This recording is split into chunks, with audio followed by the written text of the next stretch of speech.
venons de passer 5 modules sur la description du bilan, passant en revue ses différentes composantes par échéance ou par maturité. Le bilan est un état de situation qui présente, entre autres choses, les capitaux propres. Au sein de ces capitaux propres, un poste présente une importance particulière, il s'agit du résultat. Nous allons passer maintenant 3 modules sur cet élément particulièrement sensible qu'est le résultat, vecteur essentiel de la communication financière des entreprises. Alors, qu'est le résultat et qu'est le compte de résultat? Pour bien le comprendre, partons de la situation en début d'année.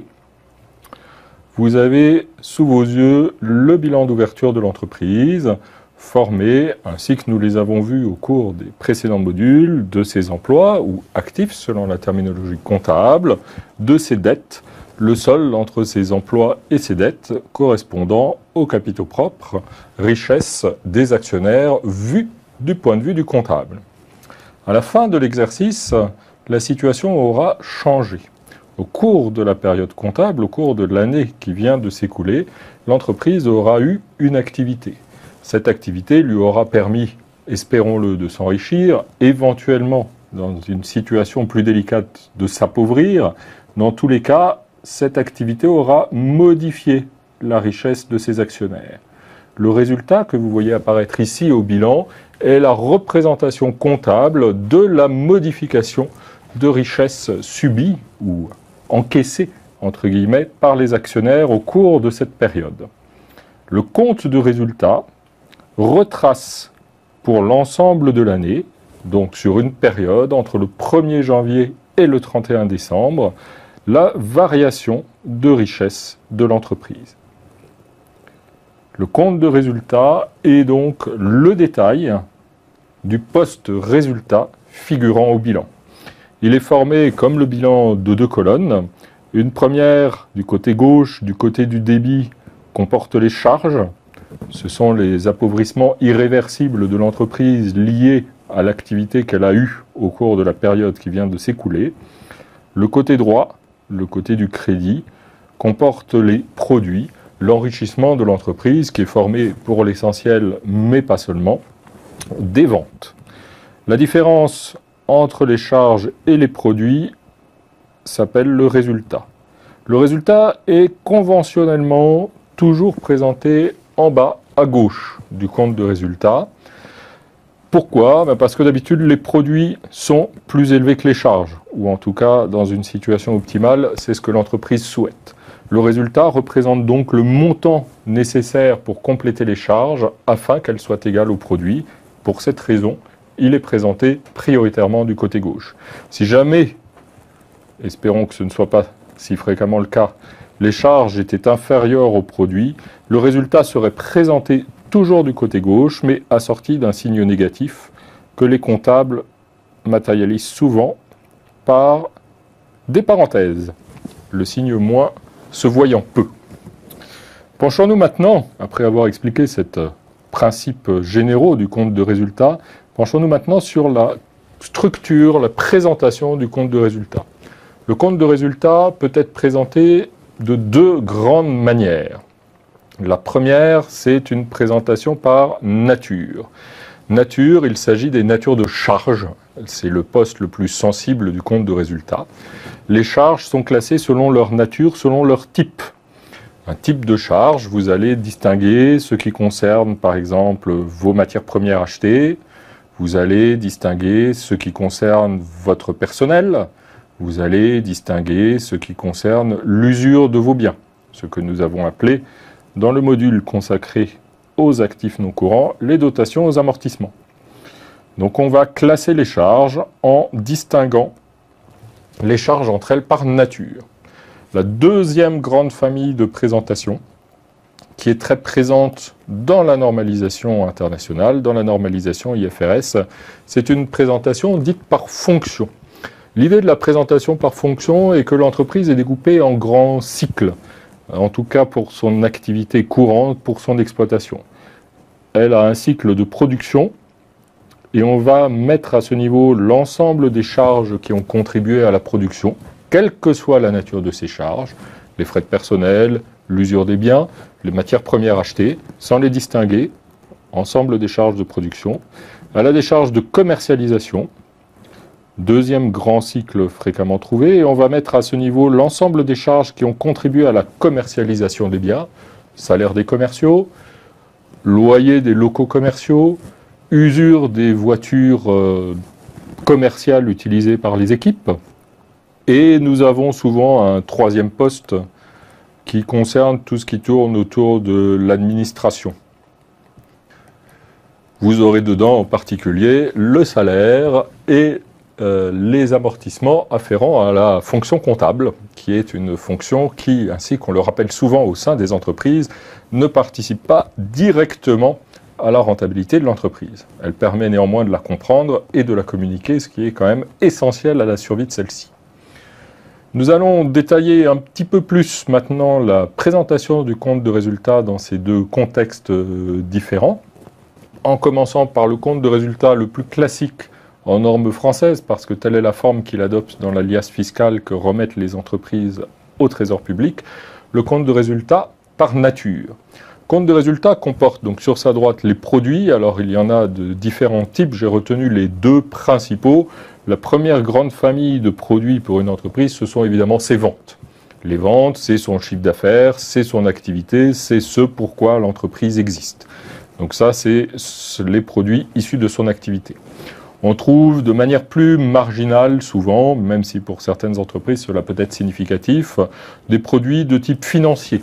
Vous pouvez avoir, par exemple, les intérêts que vous avez reçus sur de la trésorerie que vous aviez placée, des plus-values de cession liées à vos produits de placement de cette même trésorerie. Dans la présentation sociale française, vous avez aussi des produits à caractère exceptionnel. Je ne les ai pas portés sur ce tableau. Pour quelle raison? Parce qu'ils sont strictement interdits dans la normalisation internationale. On ne peut jamais présenter de produits comme ayant un caractère exceptionnel. En France, que va-t-on trouver dans les produits exceptionnels? On va trouver des choses non récurrentes. La plus fréquente, la plus courante, c'est les produits de cession des éléments d'actifs. Selon la terminologie canonique, c'est les produits de cession des immobilisations. Vous avez une machine, vous avez vocation à l'utiliser, à l'exploiter pour réaliser vos ventes. Vous pouvez néanmoins ponctuellement vendre ces machines, vous en retirez un produit de cession. Ce produit présente, du point de vue français en tout cas, un caractère relativement exceptionnel. Votre activité n'est pas de vendre des machines, votre activité est d'utiliser ces machines pour réaliser votre production. Du point de vue IFRS, la notion de produit exceptionnel n'existe pas dans ce cas. Pourquoi? Parce que vous avez des machines, vous avez un parc de machines que vous êtes amené à renouveler. Le renouvellement de ce parc de machines est aussi nécessaire à votre activité que la fabrication des biens que vous vendez. Donc la cession de ces machines permettant leur renouvellement n'a pas le caractère exceptionnel qu'elle revêt en norme française. Différence de point de vue sur un même objet économique assez fréquent en comptabilité, ce qui ne simplifie pas, reconnaissons-le, la compréhension de la comptabilité par les non-comptables. Du côté des charges, le détail est plus grand. On va trouver un premier pavé avec l'ensemble des consommations externes et internes engagées par l'entreprise pour réaliser ses ventes. Les consommations sont liées aux ventes et l'écart entre les deux va nous permettre de calculer le résultat d'exploitation. De ce résultat d'exploitation, vous allez devoir déduire le coût de votre financement. Ce sont les intérêts payés par l'entreprise, en particulier à son banquier. C'est la principale charge financière, ce n'est pas la seule charge financière, mais c'est la principale charge financière, la facturation des intérêts bancaires. On distingue également la participation de l'État à votre résultat. L'État prélève un impôt, et cet impôt sur le résultat est isolé à part. Le total de vos charges est inférieur au total de votre produit, ainsi que vous pouvez le voir sur ce schéma. L'écart entre le total de vos charges et le total de vos produits donne votre résultat, qui est, ainsi que je vous l'indiquais à l'instant, positionné du côté gauche en complément des charges pour atteindre le total des produits. On retrouve ici le tropisme naturel du comptable, d'avoir des états financiers équilibrés. Le résultat permet d'équilibrer votre compte de résultat. Nous allons maintenant voir rapidement ce que l'on trouve dans ces différents postes de charge pour l'essentiel, puisque l'enjeu en termes de présentation du résultat est plutôt du côté des charges. Les produits sont moins nombreux, comme sur le compte en banque d'un particulier. Il y a une ligne de salaire et de multiples lignes de dépenses. Comme pour un particulier, l'entreprise va espérer que les multiples lignes de dépenses ne sont pas supérieures à l'unique ligne de salaire touchée. Alors, qu'est-ce qu'on trouve dans les charges? Premier poste de charge, les consommations externes. Les consommations externes sont les biens et les services que l'entreprise achète à l'extérieur. Première de ces consommations externes, les matières premières. Les matières premières sont les biens que l'entreprise va acheter à l'extérieur et transformer avant de les vendre. La notion de transformation est consubstantielle à l'idée de matières premières en comptabilité. Ça va donc concerner en particulier les sociétés industrielles qui vont acheter par exemple des blocs d'aluminium pour fabriquer des voitures. On peut également acheter des marchandises.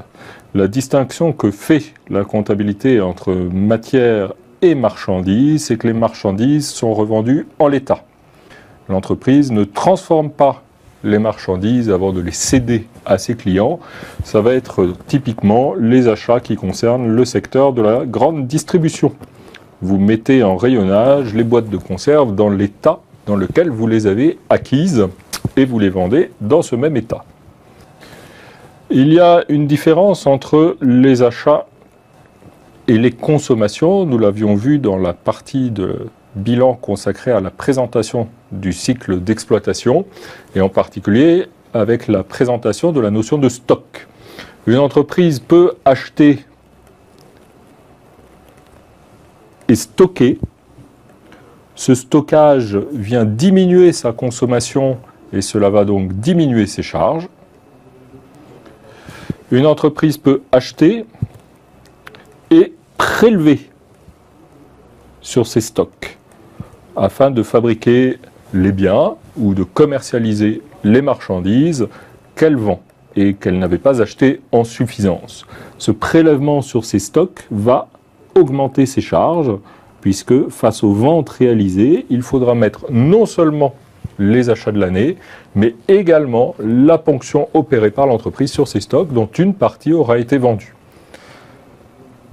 En dehors de ces achats de matières premières et de marchandises, on trouve aussi dans ces consommations externes ce qu'on appelle en comptabilité les autres achats et charges externes.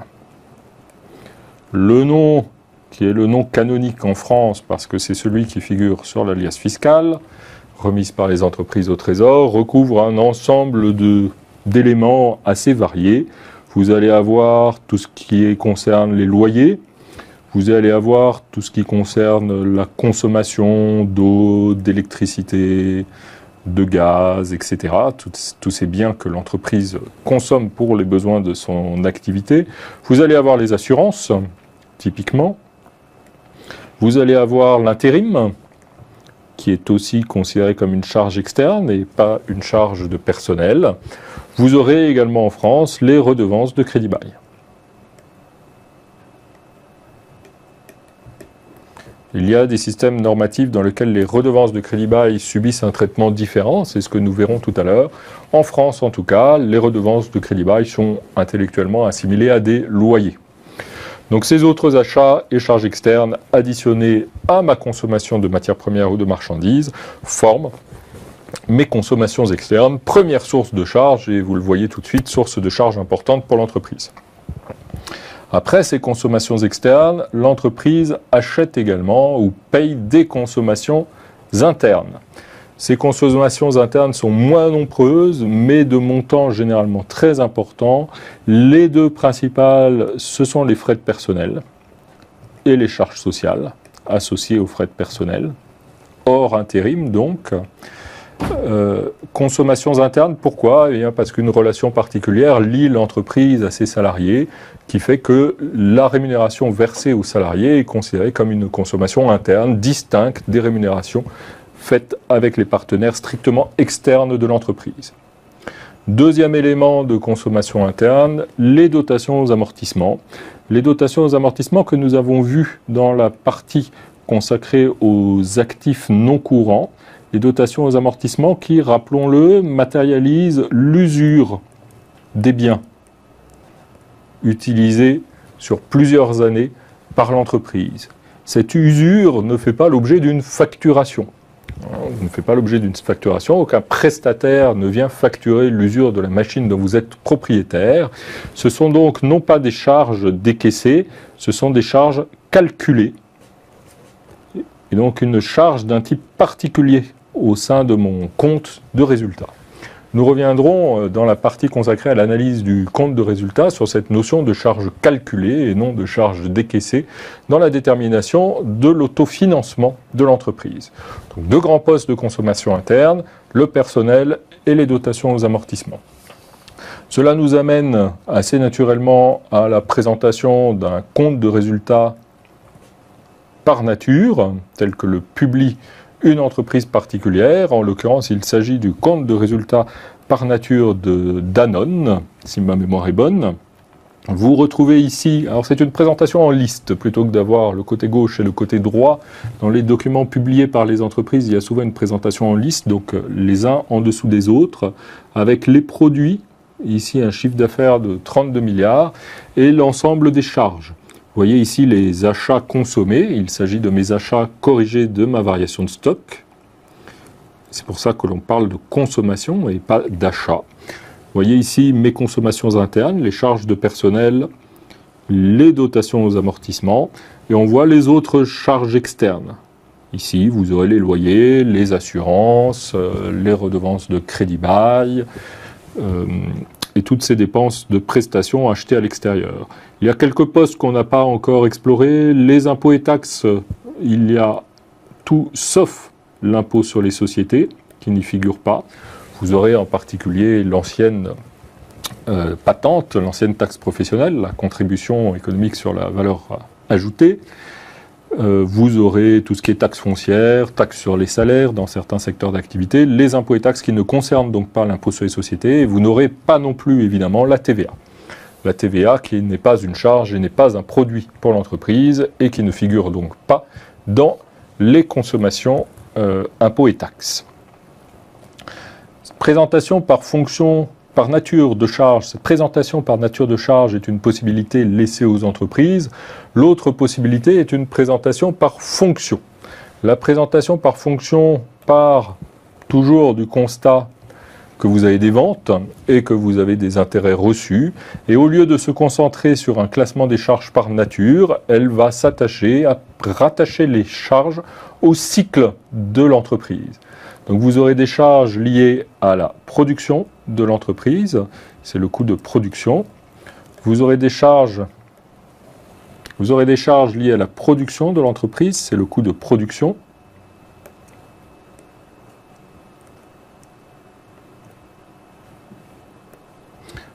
C'est le coût de production que vous voyez apparaître ici.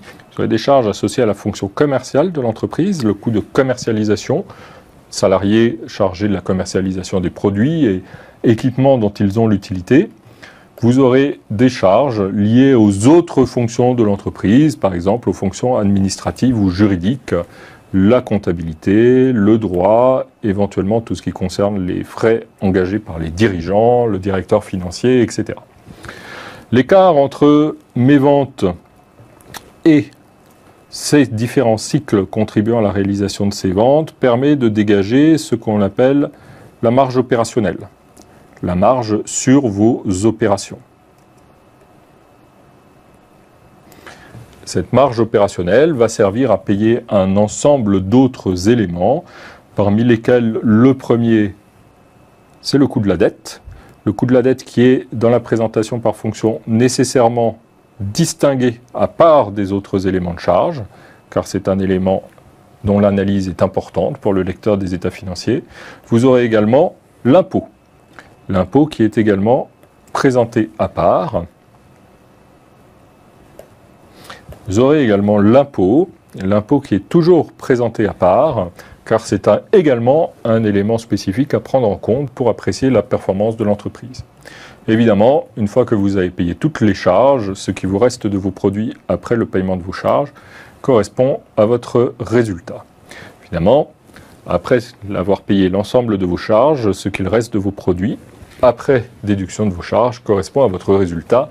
La notion n'est pas différente en résultat par nature ou résultat par fonction. Ce qui va les distinguer, c'est la présentation des charges et plus particulièrement la présentation de ce bloc de charges, car les intérêts de la dette et l'impôt sont identifiés en tant que tels dans les deux systèmes. Caractéristique donc du système de présentation des charges par fonction, on regroupe les charges par cycle, indépendamment de leur nature. On aura un cycle de production qui comprendra toutes les charges qui concernent la production, indépendamment de la nature de ces charges. Un cycle de commercialisation qui comprendra toutes les charges de commercialisation, indépendamment de la nature de ces charges, avec l'obligation toujours pour l'entreprise d'isoler sur des lignes spécifiques ce qui concerne le coût de sa dette et ce qui concerne ses impôts. Quand on parle d'impôts, on parle d'impôts sur les sociétés. Les coûts de production, vous aurez donc les consommations de matières premières, les achats corrigés de la variation des stocks, consommation de matières premières ou de marchandises d'ailleurs, ça dépend des entreprises. Vous aurez les salaires et les charges sociales. Vous aurez les dotations aux amortissements sur les machines, et les équipements et l'usine. Machines, usines, etc. Vous aurez l'assurance de cette usine, vous aurez l'électricité de cette usine, etc. Des charges qui sont regroupées dans le cycle de production parce qu'elles contribuent à la réalisation de votre production, indépendamment de la nature de ces charges. Dans le cycle de commercialisation, vous trouverez les salaires des commerciaux, qui sont souvent un poste important pour la commercialisation. Donc les salaires des commerciaux. Vous trouverez tout ce qui tourne autour du marketing et de la publicité, typiquement. Vous trouverez tout ce qui est dotation aux amortissements des voitures, utilisées par les commerciaux. De manière plus générale, des biens utilisés par les commerciaux. Vous trouverez l'assurance des locaux commerciaux, les loyers des locaux commerciaux. De manière générale, toutes les charges qui, quelle que soit leur nature, contribuent à la commercialisation des biens que vous fabriquez. Des entreprises font le choix d'une présentation du compte de résultat par fonction. C'est un choix assez fréquent dans la mesure où c'est une présentation qui est privilégiée par la normalisation IFRS. Alors, vous avez sous les yeux les états financiers de Renault qui adoptent une présentation par fonction. On voit ici le chiffre d'affaires de Renault, donc ses produits, c'est de nouveau une présentation par liste. Là, vous avez le coût des biens et services vendus. Il s'agit du coût de production. Les frais généraux et commerciaux qui sont regroupés sur une seule ligne et étant donné leur importance, Renault isole les frais de recherche et développement. Alors il s'agit des frais que Renault n'a pas pu inscrire dans son bilan selon les principes que nous avions détaillés lors de la présentation des immobilisations incorporelles, des actifs non courants de nature incorporelle. Il y a obligation pour une partie d'entre eux de les porter au bilan et interdiction quand les critères ne sont pas remplis de les inscrire au bilan. Vous avez tout ce qui tourne autour du cycle financier, du coût de la dette, et vous avez l'impôt, qui est ici, 58, qui est extrêmement faible dans le cas d'espèces. Au-delà de cette différence dans la présentation du compte de résultat, une autre difficulté se pose à la lecture des états financiers, c'est que toutes les opérations qui figurent dans le compte de résultat ne sont pas analysées de la même manière dans tous les systèmes comptables. Il y a des choix qui sont opérés dans la présentation des résultats selon les systèmes comptables. Un exemple classique de divergence entre les systèmes comptables, c'est la question du crédit bail, de ce qu'on appelle aussi la location financière, qui est très différente dans le système comptable français et dans le système comptable international. Le principe du crédit bail, quel est-il? Eh bien, l'idée est assez simple. Une entreprise qui souhaite se financer rentre en relation avec son banquier qui peut lui proposer le plus souvent deux modes de financement particuliers. Le premier, c'est un financement par emprunt. Je suis propriétaire du bien, j'emprunte auprès de la banque le montant nécessaire à le payer. L'autre solution de financement est le crédit bail. C'est la banque qui achète le bien, c'est la banque qui en est propriétaire et la banque me le met à disposition en échange du paiement d'une redevance, l'opération étant souvent assortie d'une option d'achat au bénéfice de l'entreprise à la fin. Elle exploite le bien et au terme de la période d'exploitation, elle peut le racheter pour un montant souvent inférieur à sa valeur de marché. Comment se traite ce crédit bail dans les systèmes français IFRS? Là, côté français, je ne suis pas propriétaire du bien. C'est la banque qui en est propriétaire. Donc du côté de l'entreprise, le bien ne figurera pas dans mon bilan. Figurent au bilan les biens dont je suis juridiquement propriétaire. Je ne suis pas juridiquement propriétaire du bien financé par crédit bail. Il ne figure pas donc dans mon bilan. Je n'en suis pas propriétaire, il n'y a donc pas de dotation aux amortissements. Je ne vais pas constater l'usure d'un bien qui ne figure pas à mon bilan. Il n'y a pas de dotation aux amortissements. Deuxième conséquence du crédit bail. La redevance que je paye à mon banquier est traitée comme une charge externe et traitée comme un loyer. Tout se passe comme si j'étais locataire du bien, une location particulière qui est le crédit bail. On va donner l'information de l'existence de cette opération de crédit bail, on n'ira pas au-delà. En norme IFRS, l'approche va être différente. L'exploitation est la même, quel que soit le mode de financement. Que je le finance par emprunt, que je le finance par crédit bail, l'exploitation est la même. Le bien va donc apparaître à mon bilan. Comme il est à mon bilan, je vais devoir l'amortir.